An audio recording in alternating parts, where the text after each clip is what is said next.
साथी ने बोला नहीं, सशस्त्र संघर्ष के ही एक रास्ता है करके उसने बोला। हमने बोला नहीं, अभी देश दुनिया में बहुत परिवर्तन आए हैं। आज के डेट में हम लोग इतने सारे साथी लोग, जवान और मध्यम उम्र का और सियान लोग, बहुत सारे साथियों को खोए। इसीलिए हम लोग जनता में जाने से, जनता के साथ रहेंगे तो अगले पीढ़ी के लिए ये संघर्ष का इतिहास और मतलब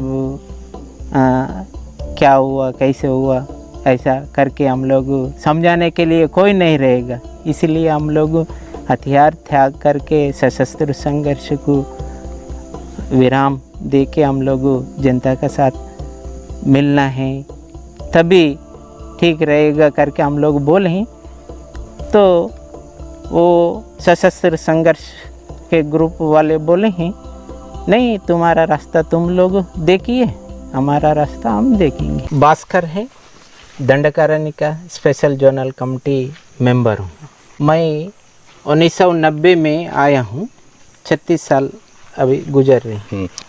इस बस्तर में बहुत सारे बदल गए और आर्थिक रूप से ही बदल गए हैं और सामाजिक हिसाब से भी बदल गए हैं और उत्पादन में भी कुछ बदलाव आए हैं, औजार में कुछ बदलाव आए हैं। बदलाव तो दिख रहे हैं, इस हिसाब से हम लोग महसूस किए हैं। ये बदलते हुए परिस्थिति को हम लोग देख के हम लोग जो योजना बनाने का था वो उससे हम लोग विफल हो गए। अभी हमारा महासचिव कॉमरेड बसवराज दादा ने मार्च से शांति वार्ता के लिए प्रयास किए हैं। 2, 3, 4, 5 ऐसे स्टेटमेंट दिए। देने के बाद सरकार से मतलब बयान आए हैं, हथियार छोड़ो तभी बात होगा करके जो आश्वासन बयान दिए हैं, इसी हिसाब से अपना बसवराज दादा ने हम शांति वार्ता करके और हथियार त्यागने के लिए हमारा पार्टी में एजेंडा में रख के निर्णय लेंगे, हमको 1 महीना समय देना है करके अपील किए तो सरकार नहीं माने। इसीलिए बाद में वो साथी ने शहीद हो गई, उससे फिर विराम हो गई। फिर अगले पोलिट ब्यूरो मेंबर सोनू ने उस रास्ता को आगे बढ़ाने के लिए कोशिश की है, पत्र से आदान प्रदान करके ये चर्चा को आगे बढ़े। हाँ, जनता के लिए भी मांग है, अभी हम बताए हैं और सरकार के सामने बैठेंगे तब सरकार के सामने हमारा मांग रखेंगे, तो उसमें क्या मानेगा, क्या है क्या नहीं है, ये बाद की बात है। एक तो संविधान में जो लिखे गए हैं, एक पैसा कानून को लागू करना है करके, और दूसरा मांग है 5वीं अनुसूची को लागू करने के लिए हम लोग विषय को रखना है करके हम लोग विचार किए। और वनाधिकार कानून को भी रखना, लागू करना है करके विचार किए।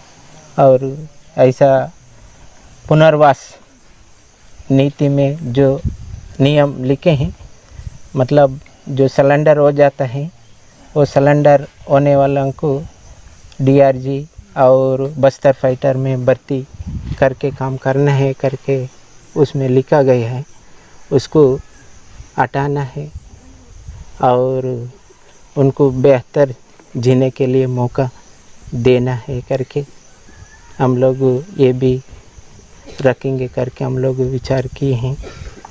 और जो विकास के नाम से जो परियोजना चला रहे हैं उसको भी हम लोग सरकार के सामने रखेंगे करके, मतलब विस्थापित समस्या बढ़ेगा आदिवासियों में मतलब समस्या विस्थापित होने से वो समस्या बढ़ेगा, इसलिए उसको रोक के आदिवासी का जो मूलभूत समस्या है विकास, उस पे ध्यान देना है करके हम लोग सोच रहे हैं।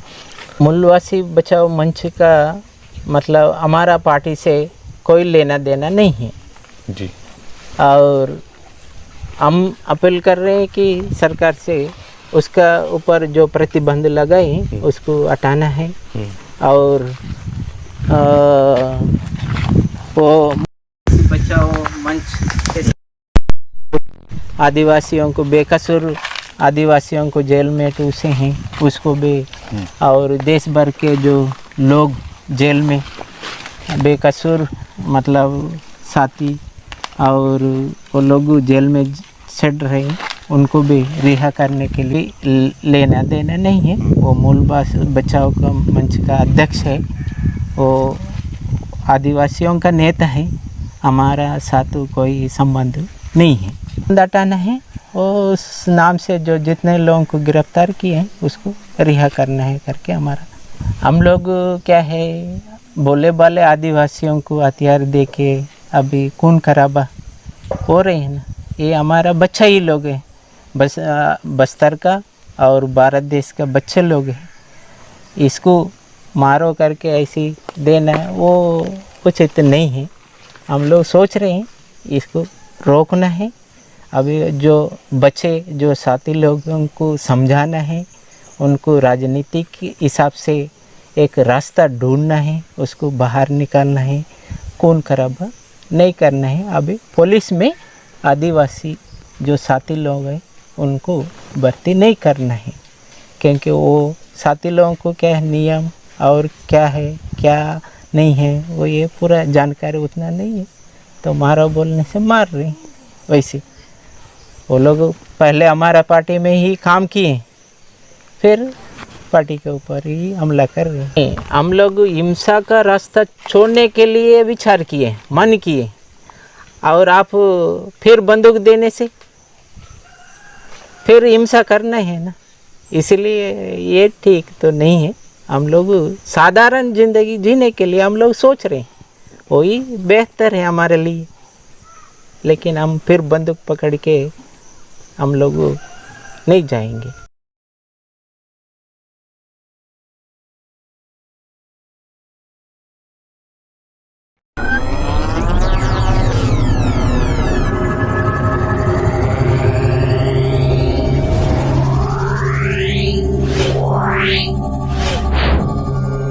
Yeah.